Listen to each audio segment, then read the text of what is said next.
straight away, starting with the topic, I would first of all would like to ask you how many of you are from the legal background? Only one out of so many. Okay. Right. It seems my task is little easier, and I don't find only one student in the whole chunk who is well versed with the laws. Well, see, I'm going to take up copyright management and prevention of plagiarism. As ma'am rightly said, this area is becoming very important nowadays, especially in the nuanced world of technology, where every day you see so many changes are taking place in terms of advancement in the technology, especially this internet thing, that has it has penetrated like anything in terms of infringement of IPR. Internet has played a kind of big role, huge role. So as far as copyright is concerned, I met two girls. I'm not able to trace them here. They told me that they've already learned the basics of the IPR from one of the earlier lecturer. So my job has become little more tough now to engage you for 1.5 hours. Especially, I plan to basically deliver a discourse on basics first, and then I wanted to take you on the advanced things. But now I have to skip those basics things, as I presume that all of you now are aware about the basics things of the IPR. I mean, what is the subject matter of the IPR? What are the rights that gets conferred on a person when he or she obtains an IPR or gets an IPR protection? So all these things are very well, you all are aware about these things. Should I presume it or not?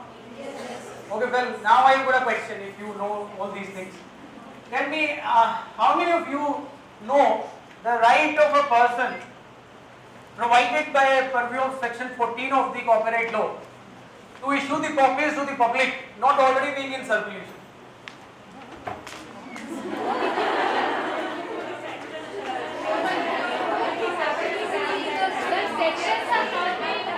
I mean, see, it's a right, which is a right to issue copies to the public, not already being in circulation. See, the kind of language the legislature uses, it's very ticklish. It says that a person has got a right on his work to issue copies of that work. It is his right which he gets from the purview of the Copyright Act, speaking through section 14 of the Act. And this right is a restricted one. It's not an absolute right that he gets.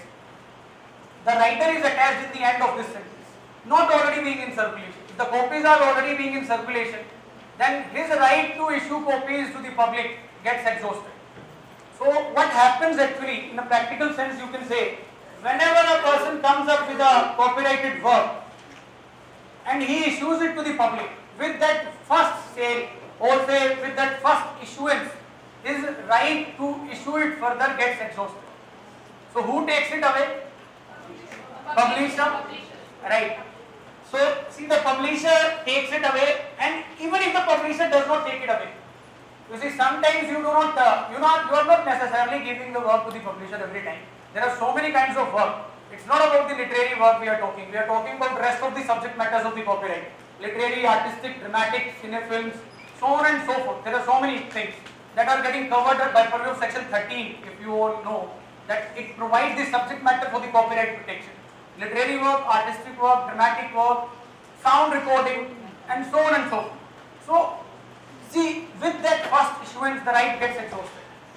My point is, especially in the case of a literary work, what happens, as you rightly mentioned, and all of you rightly mentioned, that it is being taken away by the publisher. Even if it is not taken away by the publisher by a specific contract in that regard, it no more lies with the proprietor of the copyright or the owner of the copyright. He cannot perpetuate his right after his first issuance. Why this kind of a right is provided over here? Are you getting it or not? I hope all of you are following me. Why? What is the logic and the rationale behind this restriction? How many of you know that the copyright serves two purposes. One is the purpose in the form of catering to the interest of the private individual or the owner of the copyright, and another interest that it serves is the public interest, the dissemination and the distribution of the work. So the rationale of this restriction lies in this particular premise on which the copyright law is based. You see, it is based on a premise of serving interest of the private individual, the creator of the work, as well as the community at large. I mean, they should also be benefited with the work created by one individual here.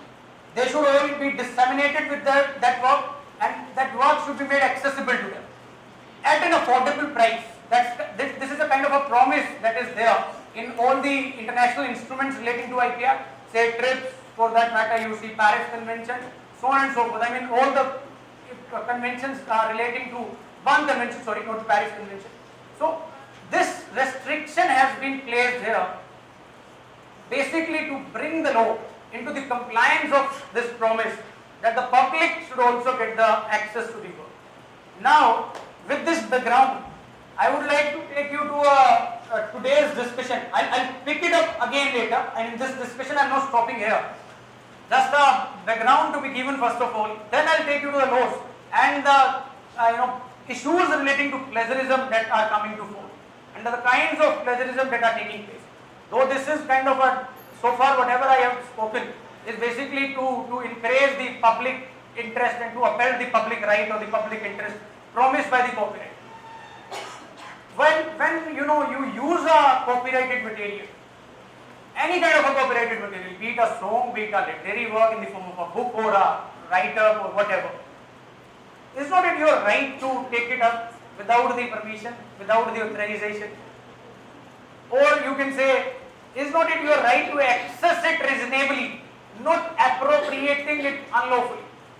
That kind of a right is there, lies in the copyright law itself, in this promise that the right of the owner of the copyright stops after the first issuance of the work.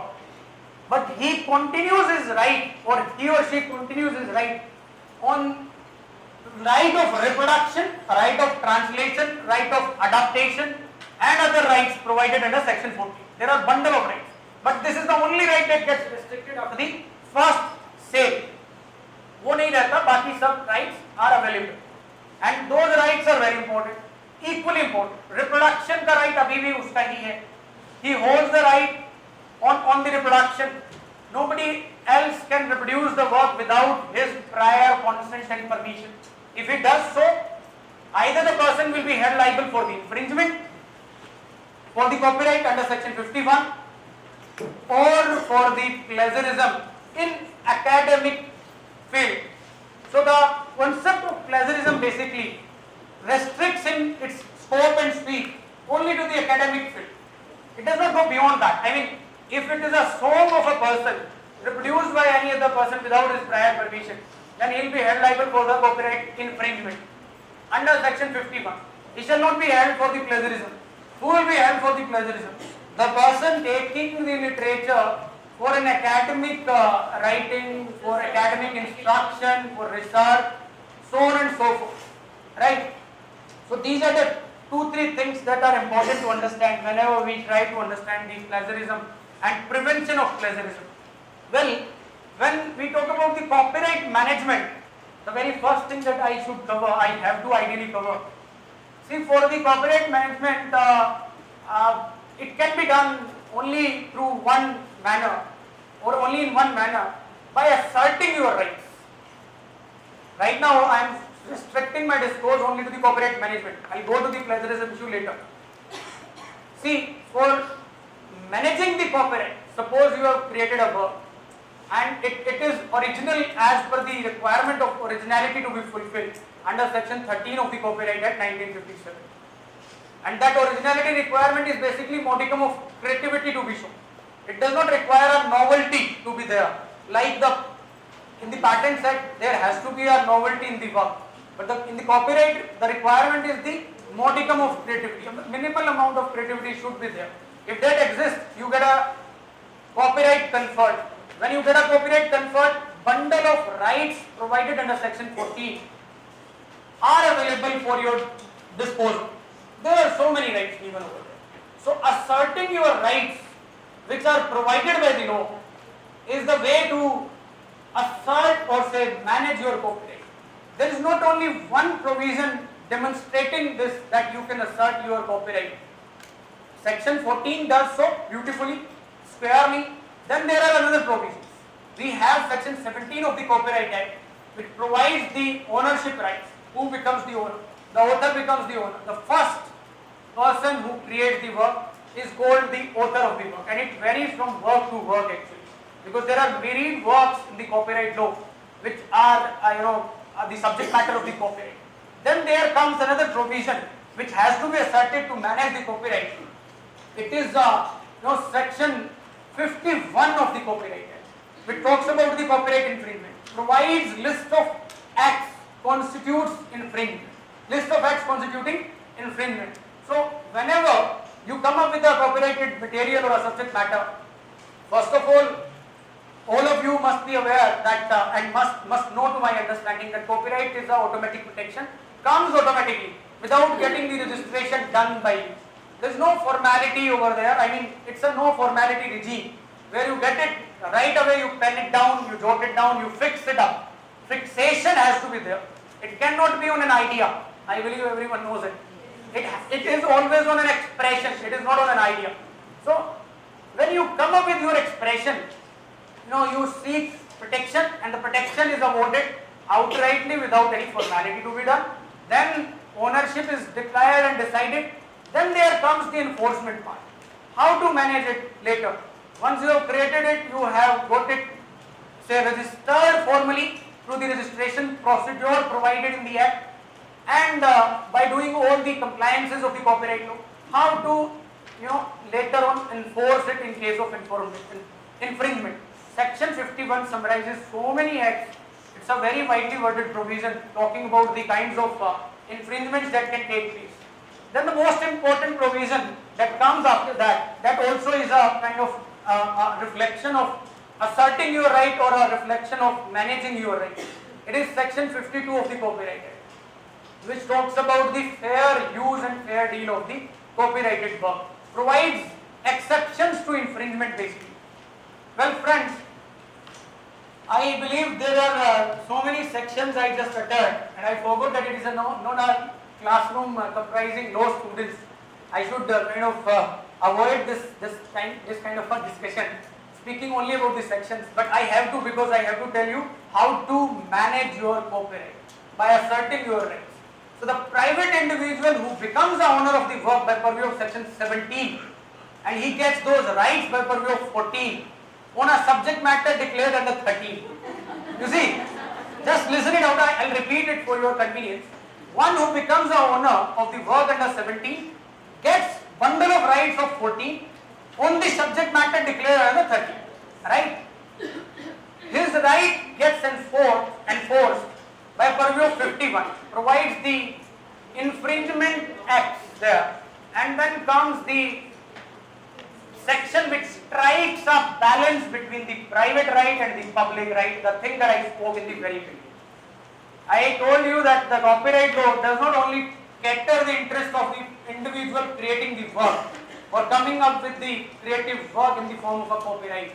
Rather, the law serves or caters the need of the public as well by upholding the public rights. And for that matter, there is a provision 52 which says that a fair deal of the literary, artistic or dramatic work except computer programs, right, shall not be called an infringement. It shall not amount to infringement. Then there are further exceptions in that. What are those? The next exception that comes in the law, provided through section 52 itself, is the exception given to the instructors like me or the teachers like me. They can, for the teaching instructions, take up the copyrighted material without the prior permission of the copyright owner. That is how a law strikes a balance. But the question comes, how much fair is a fair deal? To what extent one can go? Can I take up the entire matter of a owner of the copyright without his prior permission? There is no such yardstick provided in the Copyright Act. I mean, we don't have any definition provided in the Act for a fair deal or a fair use. we use the word fair deal in India in our Copyright Act 1957. In other parts of the world, I mean in USA, they use the word fair use. In Canada too, they use the word fair use. The terminological difference is there, though these are interchangeable, one and the same thing. TRIPS uses the word fair use. Well, what does fair use mean? That has not been defined. So the things are getting complicated. How to determine what can be ideally reasonable to be copied under section 52? To what extent one can do? Is it a 5% limit or a 10% limit of a copyrighted work or a 15% limit of a copyrighted work that is allowed to be copied? That has not been provided anywhere. Moreover, the law provides an exception for the computer programs as well. I mean, some computer programs for basically, you see, for keeping their backup into the computer devices, it is allowed to copy the things. Only for keeping the backup or something like that. That is written over there under the 52. So my question starts: how much, that percentage is? It has never been decided in the history of Indian jurisprudence. In the Indian courts system, no such decision has so far been decided by the court, or no such case has been decided by the courts of India as far as this question of yardstick is concerned. So the case that I recall, and everyone must be aware about that case law, it's a case law of Delhi University academic photocopy, where Delhi School of Engineering in its premises had one small shop. It's a Rameshwari photocopying shop over there. I hope everyone knows that case law. Okay, wonderful. So see what happened in that case law. It has not been decided yet. The judgment has been reserved by the judge concerned, and it's been 15 months now that he has not delivered the judgment. He has reserved the judgment. I don't find the logic behind it, but maybe a kind of international pressure that the IPR regime that now is undergoing in India. So maybe because of that undergoing the pressure, the judgment has been reserved. But the point is, in that case law, the outcome, to my understanding or to my supposition, would be in favor of the public, upholding the interest of the public by purview of section 50. This is what is happening in many other jurisdictions at a contemporary time. In Canada, if you see, there came a judgment in year 2004. It's a CCH Canadian versus versus one publisher, where the court in year 2004 in Canada, Supreme Court of Canada, SCC, they decided in favor of the public and sidelined the interest of the creator of the work. They diluted the ownership and the hold of the copyright owner on that particular work and decided it into the favor of the public by saying that it has to be made accessible, and this is the promise that we have to fulfill, and the law caters the need of both private as well as the public right. Then there came another judgment in year 2012, that is again a Canadian judgment in Alberta Education Society in the province of Alberta in Canada. You see, some publishers instituted a legal action on the same kind of academic photocopying done in the premises of the university. Moreover, you see, they did not only provide the course specs to the students, they uploaded certain course contents on their respective website. That is how they were disseminating the educational content to their students, and it should be allowed by law. But you see, the university was sued for this particular kind of infringement, and the publishers brought up infringement action against them, where in that Alberta Education Society case, you see, the Supreme Court of Canada decided in favor of the public again. Then there came 5 cases decided by the court in single day. These are called copyright pantology, where in all those 5 cases, the court kind of curtailed the right of the copyright owner and upheld it into the favor of the public. So what approach they have opted? They have opted the approach of giving an encouragement to the public right and vindicating the public right, not only the private right of the individual who is the owner of the copyright, especially in the cases where it is a dissemination of the copyrighted work for educational purposes, for private research or for something like that. See, we have got certain exceptions categorically saying that for reporting the current events, for judicial pronouncements reporting, for research, private research, for teaching to be done by the teacher of the university, or say for answers to be written in the examinations, everything is allowed by purview of 50. But the limit has not been decided. In all these 5-6 cases just now mentioned by me of Canada, you see, they tilted towards the public right, but they did not decide the limit. In all the cases, you don't find categorically written anywhere that this is the limit where one can copy or where one can reproduce.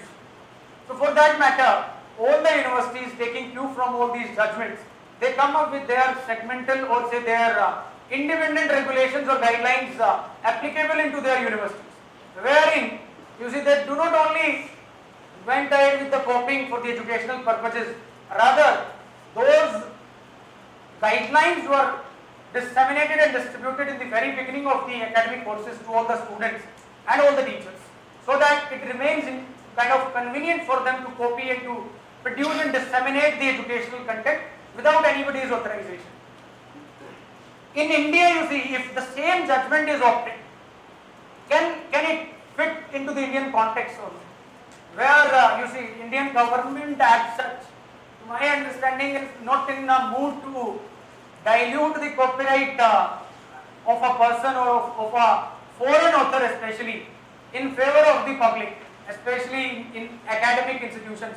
And given the fact that India is such a populous country, where the scarcity of the books, the inadequacy of the books, which are very expensive and unaffordable books, but are in the syllabi, are in the instructions of the university to be taught to the students, and their course contents are there into their syllabi, explicitly written into their syllabi. So how to handle this kind of a situation? One issue that is a one issue that I wanted to speak on. Another issue is the plagiarism. So to understand the plagiarism, you have to understand the idea expression dichotomy. How many of you are aware about the idea expression dichotomy? Anyone? We have no idea about the idea expression dichotomy. Okay, you heard about it. Well, to understand the plagiarism and the distinction between plagiarism and copyright, we need to understand the idea expression dichotomy.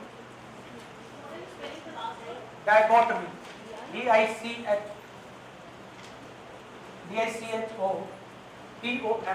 Dichotomy. Well, it's about the essence of the copyright. This is the essence or the axis on which the copyright law revolves. I'll make it simple for you because I know that you just don't know this terminology, otherwise you know this phenomenon or this concept. Ideas are not copyrighted, only expressions are copyrightable. No idea can be given a copyright protection. Isn't it? Yes. And what can be the different facets of getting the protection on an expression? It can be obtained in many manners or on many kinds of things, on many subject matters, on many expressions actually. In the case of a literary work, for example, when you pen down something, jot down something, it becomes what? Expression of your idea. You get a copyright on that work if it gets expressed. If it remains into your mind, no copyright shall prevail, nothing like that. I mean, you are not going to get any copyright on that. If it remains only what? Idea. But when the expression comes, it either comes in the form of a literary work or an artistic work or a sound recording or a cinefilm or so many things. I mean, there are so many things, photographs, whatever. Expression. This idea expression dichotomy, which says that what remains an idea and what becomes an expression. There is no clarity even on this point. Yes, speak up. What you were asking us. Any expression has to be fixed in a tangible medium. Okay, fine. She says any expression fixed in a tangible medium. I would like to give you an example. Say I have come up with a textbook, right? And it is my expression of my idea in that textbook. When a person unauthorizedly or unlawfully appropriates my content from my textbook, he is held liable for plagiarism. He can also be held liable for copyright. If he has taken away only expression, he is liable for the copyright infringement. But if he takes away the idea too, it can also happen. He can take away the idea too, and in the idea there does not lie a copyright. So copyright law can be a no answer to this kind of a dilemmatic situation. Nobody will be able to invoke the copyright law. The person who is wronged in this case, against whom a wrong has been committed by a wrongdoer, he will never be in a position to invoke the copyright law, because the wrongdoer will say in his defense that he has taken the idea only and he has expressed his idea in his own manner, in his own fashion, in his own words, or say in his style of originality, whatever. He has fulfilled the requirement of minimal amount of creativity to be there, and he gets away with the clutches of the law.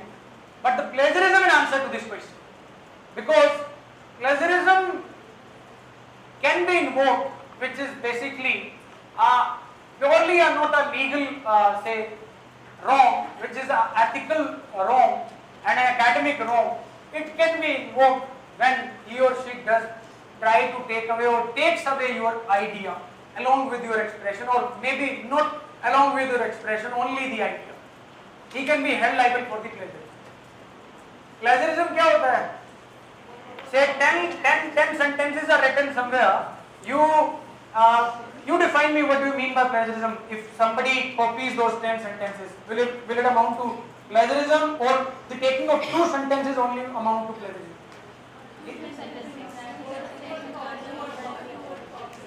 Okay.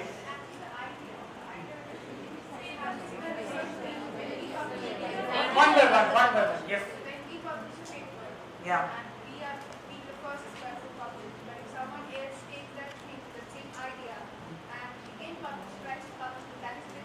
That is plagiarism. So the distinction between plagiarism and copyright is answered by the idea expression dichotomy. When you see you have a copyright on your expression but no copyright on your idea, so the plagiarism helps you out.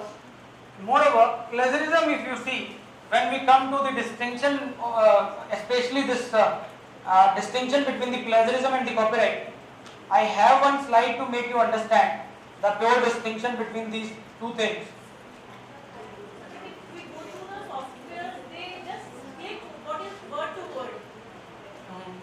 If we go through the software, so they indicate only when it's word to word copy.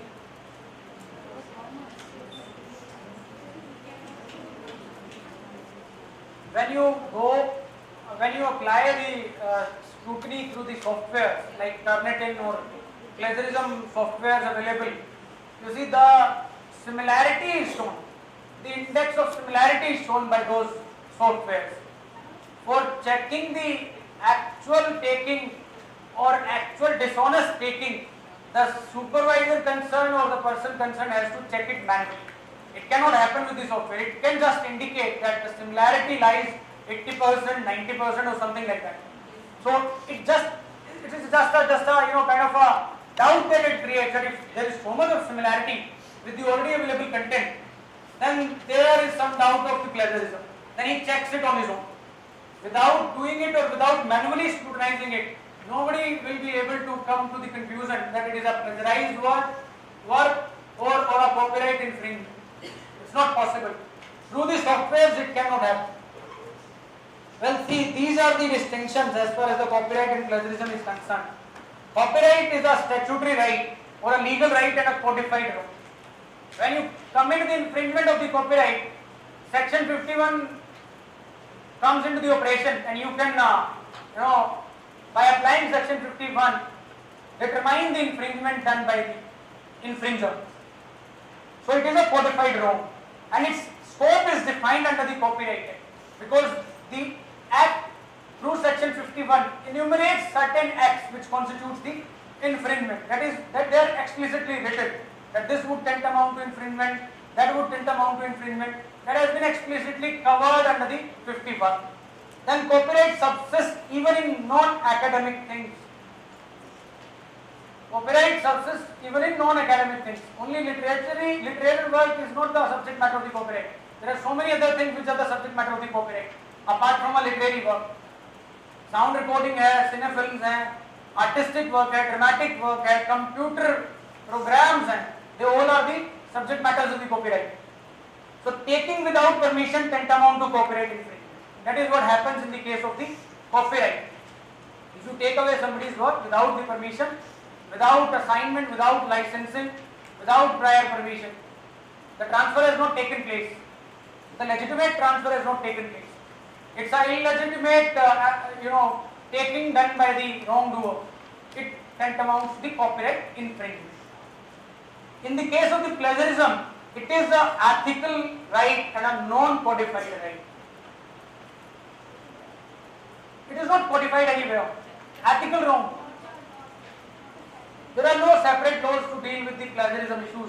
There are only guidelines, as I told, that after so many judgments delivered in Canada, this is starting onwards from year 2004 till 2012, when 6 celebrated judgments were delivered in favor of the public or in favor of the public interest, the universities came with the guidelines on their own, that this much copying is allowed, this much copying is not allowed. And the criteria that they have come up in February this year only, probably on 19th of February 2016, the Copyright Board of Canada has kind of diluted the role of the licensing intermediaries. There are some licensing intermediaries. In Canada, the licensing intermediary is Access Copyright. The Access Copyright is a platform which liaisons between the universities and the publishers, and they basically primarily functions to crack the deals between or negotiations between the universities and the publishers. And in those deals, they settle the kind of premium or the amount to be paid by the universities and to be charged from the pupil of the universities in the very beginning of the academic sessions. The students are charged 10%, 5% or say 15% of their tuition fee specifically for access to those copyrighted materials. And the Access Copyright, which is the intermediary in this case, does this through the liaison between the universities and the publishers. In India, we have IRR code, Indian Reproduction Organization. It takes care of that. They do the licensing thing. I mean, they kind of liaison for the same work in Indian context. So their role is very important. Their role is not only their role is primarily to fetch money for the publishers. They are not there, or their existence is not there for the purpose of serving the public interest at all. They don't play any such role. They are primarily functioning in favor of the publishers by cracking the deals with the universities, by charging some lump sum amounts from the universities, from the students of the universities. So what Canada did in year 2012 onwards, or say after 2012, when they had so many of litigations on the same issue, even at the primary and secondary school level, not only in the universities, they faced this problem. So what did Canada do? They, in this February 2016, done away with the role of the intermediaries. They say now that intermediaries are not required. They come up with a concrete yardstick that 5% to 10% copying for academic purpose is allowed. If it goes beyond 10% and if it is found substantial, then it is not a fair use, it is an unfair use, maybe found liable for the copyright infringement or whatever. But 10%, till 10%, it's fine. And what does 10% mean? A book of 10 chapters, one chapter from that book can be copied, verbatim. The entire chapter can be. Now, I would like to not like to sound like a right advocate of public rights only. Here I care about the interest of the owner of the work, and for that I have very good example to make you understand. You see, by this analogy or by this kind of a yardstick where they are allowing a 10% to be copied and they are deeming it as a fair use, now the implications are far-reaching. They are allowing one whole chapter to be copied, though it is for educational purpose. I know it, and with that caveat, I go ahead and say that that is also this percentage system, or say this pattern of fixing a percentage is wrong. They should not come up with that kind of a yardstick. They should have come up with a separate yardstick, not in terms of percentage determined by us. Because percentage will never, it will also invite some litigation later. Abhi though it is a recent decision of the copyright board where they have done away with the role of the intermediary and they have kind of come up with categorical yardstick of 10% to be copied. But February 2016 में आया ना decision. You see, there would be lot of litigation in this year itself on this kind of a decision made by them. Reason being, percentage can never be the criteria and should never be the criteria. What example I wanted to tell you? What if, suppose, how many of you love comics? Or you love comics in your childhood days? Any comic character that comes to your mind? Tell me. Chacha Chaudhary, Chacha Chaudhary. Dhruv and Chacha Chaudhary. The tales of Dhruv and Chacha Chaudhary. There are so many tales of them, right? And those tales of these prominent characters, Chacha Chaudhary and Dhruv, were depicted in a written or in a pictorial manner through those comics. There were so many tales. What if today the infringer, the prospective infringer, suppose I want to come up with a comic, write a comic book for the today's generation. I am not going to take away their 10%. I am just going to take away their prominent characters, Dhruv and Chacha Chaudhary. Is not it a imitation of the idea, or is not it only two characters I have taken. I have not taken that 10%. So the criteria should be not the percentage. Criteria should be the substantiality. If they have taken the work in a substantial manner, it shall amount to the copyright infringement. If it is a non-academic work, and if it is an academic work, it shall amount to the plagiarism. If it has not been tackled separately, exclusively by any codified law, then the plagiarism, which is an ethical code, comes and tackles that kind of a situation. I hope I have been able to deliver this concept that substantiality should be the criteria, not the percentage. So they may regret later, and the court in India should learn the lesson from the Canadian approach. Moreover, they should also see the critics of that approach, which says that substantiality should be the criteria, not the percentage. Because it may be a situation where I take away more than 10% of the work, still I am not found liable for the copyright infringement, because I have not taken the substantial work. But there may be a vice versa situation, where I have taken the prominent features of the comic book and then come up with the separate tales altogether. Still I can be found liable for the infringement. So idea expression dichotomy should be the takeaway for today's discussion for all of you, and you must read further on this dichotomy to keep you abreast with the nuances of the copyright law. Is it working or not? Yes, now it's working. Sir, Yeah. Sir, One question. Yeah. sir, while writing our thesis, we were advised by our supervisors that to avoid plagiarism, do not copy say more than 8 words in a string or more than that. So how I mean, is this information correct, or is it just their See, ideas? In plagiarism, I forgot to tell you one thing. Thanks for asking this good question, because it reminded me very important aspect that I forgot to utter and discuss. When you take somebody's work without authorization, what this ethical ethical law in the form of a plagiarism require you. It requires you to just acknowledge this. That's it. Yes. With the acknowledgement, your job is done. This is what usually the teachers are telling to you, and we understand as students of different disciplines, that if we take away somebody's work, we have to acknowledge it. I have one slide for your question, which I believe is kind of, this one. To what extent one is allowed to plagiarize? How much copying is legal? 5, 10, 30% is it legal at all? Does acknowledging the source, the last question, suffice to justify the copy? I keep this question open to be answered by all of you or any one of you in the audience.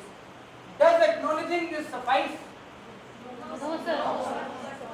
See, whatever I have right now discussed with you, if you see that or say understand it, then I believe you get the answer in negative.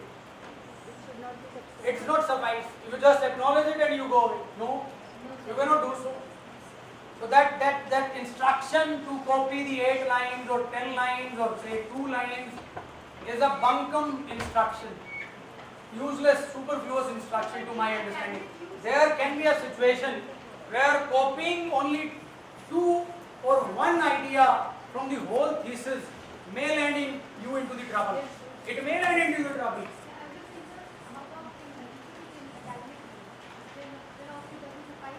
Yes, yeah. That is how things are tried to be balanced, or to bring a balance. These kinds of things are done either by the institutions or by the say grant commission, or sometimes some sort of guidelines are coming for academic photocopying or for plagiarism issues. There they tell these things, but I differ from them on this point that even one idea taken by you can land you into the trouble, and sometimes you copy the entire text, rephrase it, paraphrase it in your own words or in your own expression, still you qualify the requirement of minimal amount of creativity lies in your work. When the minimal amount of creativity lies in your work, copyright subsists in that work. Nobody can say no to you. Idea is not copyrightable, isn't it? Idea कभी copyright होता नहीं है. I took idea. See, how many books are available in the market of the copyright law itself? Several. Are all the infringers of others' work? No. Because they have just taken the idea of writing a book on copyright. But their expressions are separate and several. And those expressions which are coming from them are fulfilling the requirement of minimal amount of creativity. But this test to determine the copyrightability of a work cannot be measured by these tools, Turnitin or the softwares available in the market for checking the plagiarism. They are for just checking the similarity index. Are you getting the distinction now? I hope I have been able to convey this. People are misconceiving it as if they are telling you the plagiarism as such. No, they just tell you the similarity index.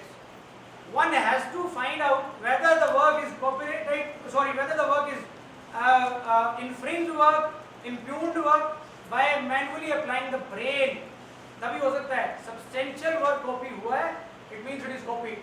अगर substantial work copy नहीं हुआ, say intellectual property law, this terminology will repeat or will recur so many times in my thesis if I am writing a thesis on intellectual property law. If I am writing a thesis on intellectual property rights, it will recur again and again in my work. So the software will pick it up and tell there is a similarity of this work. Indian Constitution will recur if my work is on Indian Constitution. Dr. Bhimrao Ambedkar will recur again and again, and the similarity software will reflect it as if it is a copied work. No, it is not a copied work. So see, these are the differences that I just wanted to convey to all of you. And one more thing, yes, she was pointing out some questions. Yes, tell me. Okay, Sir, could you be more clear about the percentage of copies that is allowed, or whatever that 10%? Is it in India or? I just gave you an example. There is no. See, in India there has been no decided any case law on this point, and we don't have any percentage criteria available in India decided by any of the courts in India. We take foreign jurisprudence to understand this intricacy, and for that we have a Canadian approach, which is most pertinent approach, and say their copyright law is kind of similar to our copyright law. So from that we learn that this kind of a yardstick can be brought of 5-10% or say 10%, but that yardstick is a flawed yardstick if I criticize it. Just see one slide. So plagiarism doesn't have any legal binding, that means all were dependent upon substantiality. It doesn't have any legal binding. No legal binding. So anyone can do it. There is no board to check it except for the. See what happened. The concept of plagiarism and the concept of copyright, they merge at one place, right? When you take up the idea of a person along with the expression of the person, if you are in that dark circle of committing the both crimes, the copyright law comes into the action and the criminal sanctions available in the copyright law will apply, right?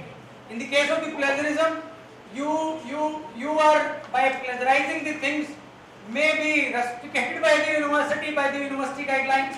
Your thesis may be abandoned by the university, you will be asked to repeat it, or say some derogatory things it will invite, that's it.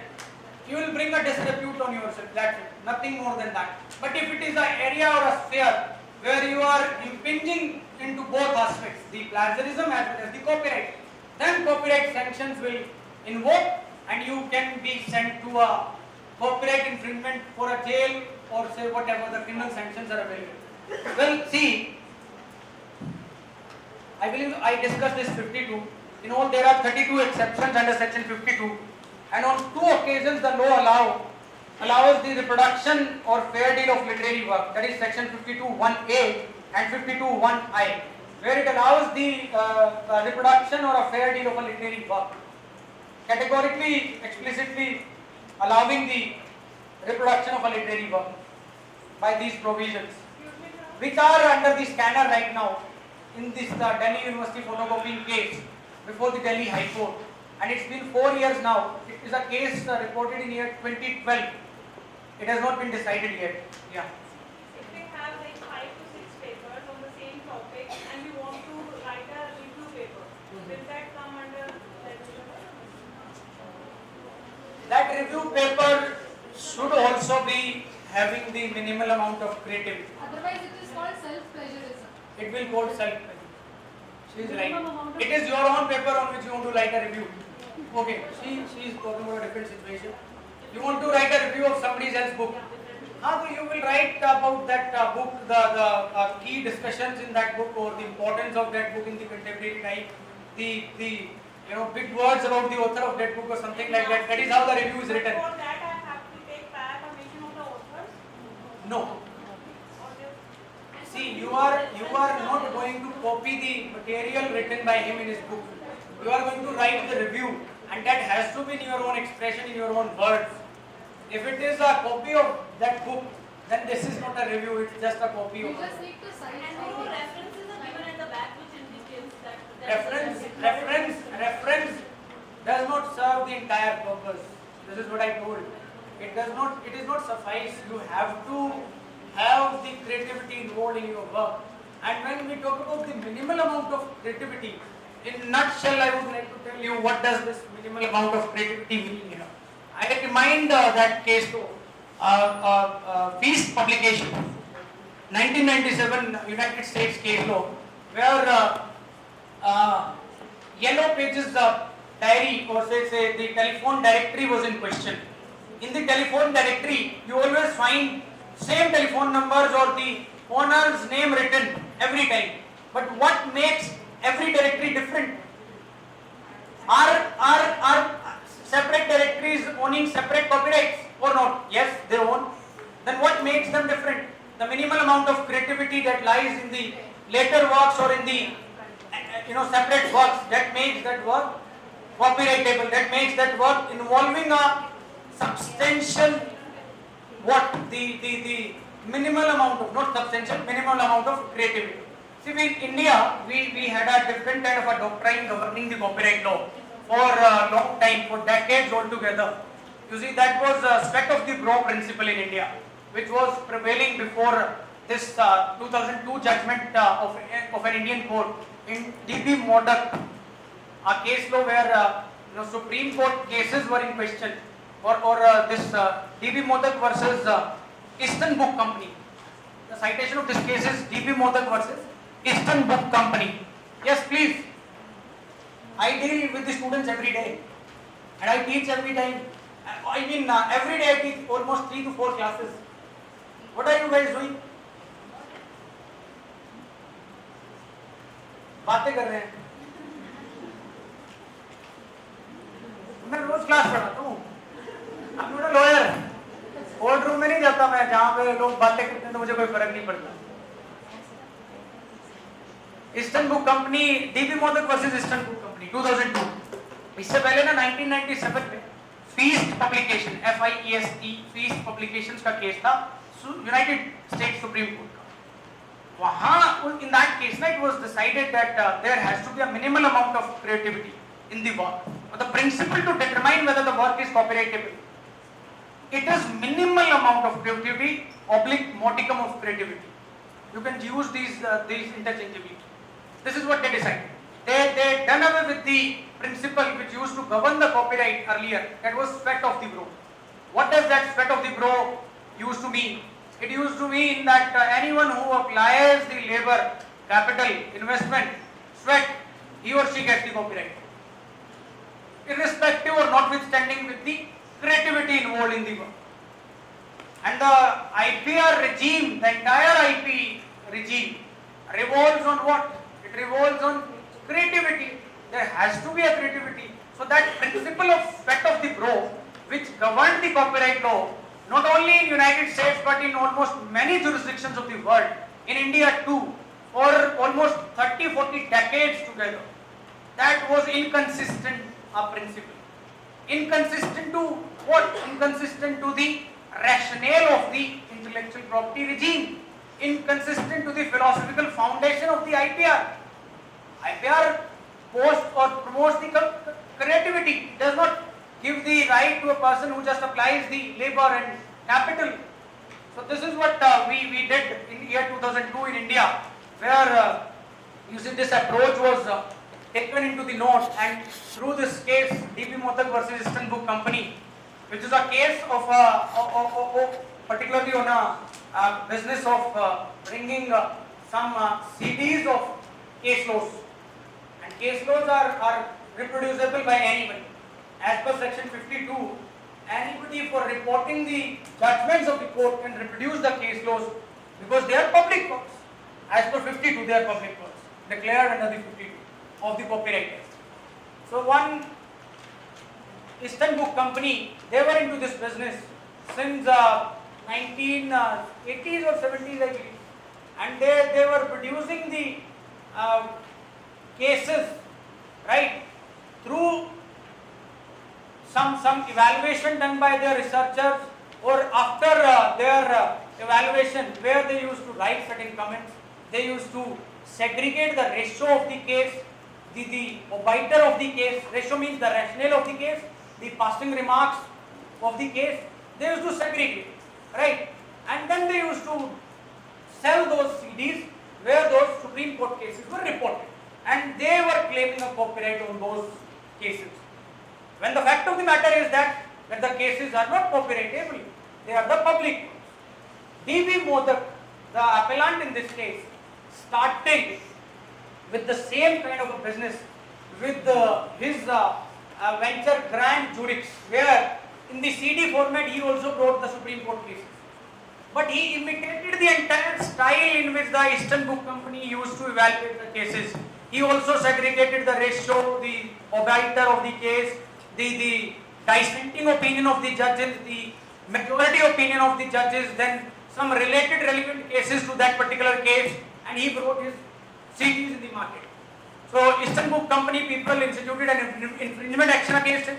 They said you cannot do so. It is what? It is liable to infringement, and you can be held liable for the infringement of the copyright. In his defense, D.B. Modak said, you don't have any copyright, it's a public work. They came up with a refined argument later. Initially even they didn't recognize it. They came up with a refined argument that we are not claiming a copyright on the entire judgment. We are claiming a copyright on our style of reproducing the judgment, where our researchers are applying their mind and creativity in segregating the ratio, in segregating the obiter, in coming up with the dissenting opinion, in telling the law in question, then in concluding the entire judgment in a small brief note. This is what we see in Manu Patra and all the Supreme Court cases, CDs that are available or the subscriptions that are available, and they won the battle. And in that case only the court imitated this principle that there has to be a minimal amount of creativity in the work. In D.B. Modak's work, there was not found any minimal amount of creativity. They just imitated the entire style on the pretext that it is a public work to be copied by anyone. Cannot be done like that. Well, I believe that there are so many other things that I want to tell. This is 52. These are the cases that happen in Canada. Alberta Education versus Canadian Copyright Licensing Agency, and then CCH Canadian Limited Law Society of Upper Canada, and Copyright Pantology, where 5 cases were decided in a daytime. You see, this approach says that if we use the following approximation where the amount of a work copied was less than or equal to 5% of the work, we conclude that the amount copied tends to make the dealing fair. Where the amount copied was more than 5% but not more than 10% of the work, we conclude that the amount copied did not affect the fairness of the dealing. But where the amount copied was greater than 10% of the work, we conclude that the amount copied tends to make the dealing unfair. Taken together, you can understand that 1-2 pages is insubstantial with no fair dealing analysis required. Up to 5% of our work is likely to be fair, and 5 to 10% of our work is neutral, and the fairness will depend on other factors. Well, this percentage system derived by them, I criticize it vehemently the way I have done it just now, because it cannot be measured through the percentage manner. 1 or 2 pages, it says that 1 or 2 pages is insubstantial. How can 1 or 2 pages be insubstantial? You never know that in those 1 or 2 pages the entire idea lies. May lie. So but this is again, you see, it is in interest of the public actually, and to make the work accessible, this kind of a judgment had to be delivered by the court, and our Indian court will also deliver the same kind of a judgment, I know, because it is incumbent on them and it's the necessity and the need of the hour. But as far as the copyright and the interest of the creator of the work is concerned, if we think from the point of view of the IPR holder, if we think from the perspective of the person owning the copyright, then it is a flawed yardstick. But if you think from the public interest of section 52, it is fine. फिर ठीक है ये, right? So you have to decide whether you want to be a owner of the work or just a user of the work. So from both sides, you see, the judgment seems, these judgments are looking balanced, because there was no other solution or a viable solution available to them. इसके अलावा वो कुछ भी कर नहीं सकते थे. But otherwise, क्या होता? फिर again it lies to the or remains subject to the discretion of the person evaluating that. He may declare even 1 page as a substantial copy. It becomes a discretion, and whenever there lies a discretion, there lies a scope of what? Bias and Bias, partiality. and so on and so forth. So that is why this judgment seems balanced. Same can be opted in India. Well, from this judgment, one thing that I can ensure and I can predict that in this manner, the entire copyright regime will gonna dilute. And what these statistics are right now declaring and are proving, that the 60 to 80% of the copyrighted material is already open accessible.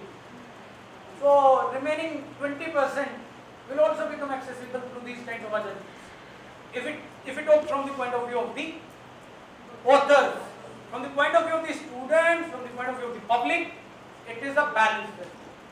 Well, thank you so very much. I rest here.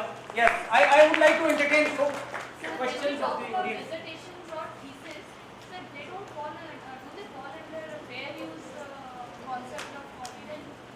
अभी आप समझेंगे फिर fair use है क्या? Because they are for academic. भाई fair use तभी है जब आपने उसको फेयर यूज किया. अगर अनफेयर यूज करोगे तो वो अनफेयर यूज है. एंड फेयर यूज का कोई डेफिनेशन नहीं है यहाँ. For teacher in the instructions for the course pack to be supplied to the students, it is a fair use. Copying done even of the entire book is fair as of now, because no judgment has been delivered by the Indian court deciding what would constitute the fair use. So that has not been decided yet. No yardstick is there.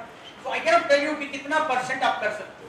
I can just tell you the intricacies and the nuances and the implications, so that you on your own you can make up कि कितना आपको करना चाहिए. And acknowledgement of the source is necessary to evade or avoid the peril or the danger, because you never know that the concerned author may sue you that you have not acknowledged it. If you acknowledge, to an extent you are kind of relieved. ठीक है, मैंने acknowledge तो कर दिया, but ये नहीं है कि on pretext of acknowledgement, on the guise of acknowledgement, you can take away the entire thesis of one person. No, you cannot do so. So it has to be kind of the evaluation has to be done independently, manually by the evaluator or by the person who is evaluating it. Otherwise, there's no software that lies which can check out the plagiarism or the substantiality. Yes. Sir, I have a question that in India, many sellers on the platform and on the roadside, they sell it having unique way of selling, like chai on the road, railway station, and then there is a chudi wala of Faridabad, he sells it. These are not the subject matter of the copyright. They are not, but the form of expression, sir. No. These are the business matters actually. Sir, but he is expressing in a unique manner. What? See, is it a literary work, artistic work, dramatic work? Sir, artistic ही तो है ना? Yeah. The way he is. Maybe it's not a matter of laughing. She is analyzing it, and I am also trying to help her out. Chai banana is not artistic work. बनाना नहीं sir, जिस तरीके से वो बोल के attract कर रहा है लोगों को. It's not an artistic work. And sir, for example, Read out the literal meaning of the artistic work provided under section 2 of the book. and sir, for example, Malgudi Days and the works of Rabindranath Tagore. These are the works which are copyrighted. नहीं, but they are being produced in form of plays and serials on the TV, and it is said that copyright is 60 years after the death of that. But when it is transferable to the years उनके जो आने वाले हैं. तो sir उस case में क्या होगा? Only till 60 years after the lifetime of the author. Only for 60 years. It may be a case where even those 60 years have ceased or passed, elapsed. ये भी तो हो सकता है ना कि lifetime तो author का हो ही गया. उसके बाद 60 years तक legal representatives enjoy it. तो सीरियल जो आते हैं इनके बेस्ड होते हैं, जैसे मालगुडी डेज पे बहुत सीरियल आया, और अभी रविंद्रनाथ टैगोर का भी सीरियल, तो वो उस केस में क्या है, इन्फ्रिंजमेंट है कि नहीं है? देखो आपको ऐसे नहीं डिटरमिन करना होगा. Please kindly keep quiet. I have answered to her question. You have to first of all identify and see what is the date of the registration of that work. Sorry, registration का तो नहीं होगा obviously. What is the date when it was created? And see whether the author of that work is alive or not. If he is not alive, whether the 60 years time period of the death of the author has elapsed or not. So that is how you determine. Now, offhand, nothing can be said because I don't know the copyright of the Malgudi Days. I cannot know the copyright of everything happening and appearing. It's not possible for one individual. You have to find out कि ये author जिंदा है कि नहीं है. His time after the death of 60 years for his legal representatives to enjoy the work is over or not. If it is over, it is in the public domain. Anybody can copy it or reproduce it. Sir, there was a case on Devdas film that it was said that it is based on Devdas. Yes, but the film was presented in a different form and the facts were articulated in a different manner. There came another movie, Ram Gopal ki Sholay. You remember that? Yes, sir. So I don't know what was the name. Ram Gopal ki Angare ya Ram Gopal ki Aag. Something like that. I don't exactly remember the name. Yes, 1 second. I just answer that question. I'll take up your question after that. So in that it was found that he has imitated the plot. But see, what we know from the copyright law, if his works involves a minimal amount of creativity, he can have a separate copyright owner. Because there is nothing like that no Sholay can be remade or nothing like, precluding any other person coming up with the similar work. अभी मैंने बताया ना कि there are several books available on the copyright on the IPR, but they are expressing their own manner of writing those books. If his work shows the expression and other things, and he takes the prior consent of using those songs, in that particular instance, he used the songs without the permission, I guess. This is what I remember. In that movie, he wanted to use the songs of the Sholay, especially that song of Helen. He wanted to use it, or he used it, and some was house. Well, yes. First of all, her question. She is raising her hand again. Who says so? No. That is fine. She said that in India mein rules of copyright are not stringent. Rules are stringent, their implementation is. The enforcement is poor. IP sensitization. People are not sensitized first of all. Then the enforcement agencies are not having a ironclad mechanism to check them. There has to be full-fledged system of checking them. You see, you go to the Palika, you will find so many CDs available, pirated CDs available. It's happening apparently openly. Nobody is stopping them. So the enforcement is weak. But as far as the law is concerned, it is in compliance with what is written in the international instruments, conventions, etc. Right? In conformity with those. Choreography is a part of copyright in the form of video. Yes. It is one of the integer of the cinephile. One of the integer of a cinephile. Cinematograph works are copyrighted, and in the cinematograph works there are several works. Somebody writes a script, somebody writes a lyrics, somebody acts, somebody dances, somebody does this and that, X, Y, Z. Choreography is a part of that. On YouTube you get almost for one song there are many choreographed songs are available by different people having same kind of choreography. So they will be a part of improvement. Undoubtedly. But it's a matter of suing them. I mean, people don't initiate the infringement action. It's a lacuna on their part. They just don't want to initiate action. And the copyright board, or for that matter, the authorities in the copyright board, they are not going to take a sumo moto action against them. Why should they? When the wronged person himself is not vigilant about his rights, why should they initiate an action? It's not their liability.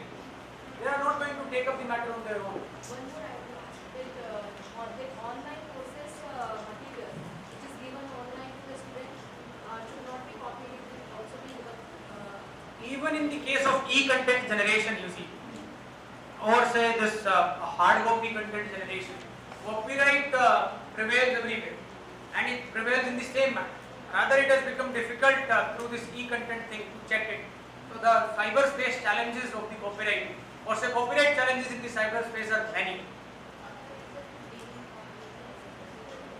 See, that you can do. See, what we do nowadays, I have seen this trend that people are linking some or the other post, provide the link of the some or other post on their social networking sites, on Facebook, sometimes on Twitter or things like that. Yeah, right. They just take a matter from somewhere, or sometimes they just share a link. Even providing a link is not it issuing the work to the public. It's a right of the copyright owner, the one I mentioned in the very beginning. It is his right to issue the work to the public. So, issuing the work can be in many manifestations. It can be issuance in the form of hard copy books to be made available, accessible. It can be in the form of making e-content available to the people. It can be in the form of, links to be provided for that particular content on social networking sites. So it is his right, but with the first issuance, it lapses, it goes away. After that, he does not have any control on that. But other rights like reproduction, adaptation, translation, etc. are available. Yes, any other questions?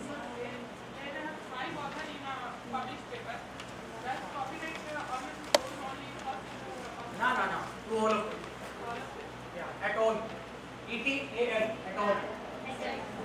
Sir, I have a question. Etal. Whatever. Yes. Sir, I have seen many Indian textbooks written by renowned authors. They have copied famous foreign authors' book and they have reproduced many portions including figures, graphs and It happens. data. You And will just do. simplified language. They have just used this somewhat simplified language but more or less verbatim. And those books are very popular. They are popular with the publishers. They are popular with They the have done a copyright infringement as well as plagiarism. regulation. उन्होंने idea भी चुराया है. उन्होंने भी you see the expression.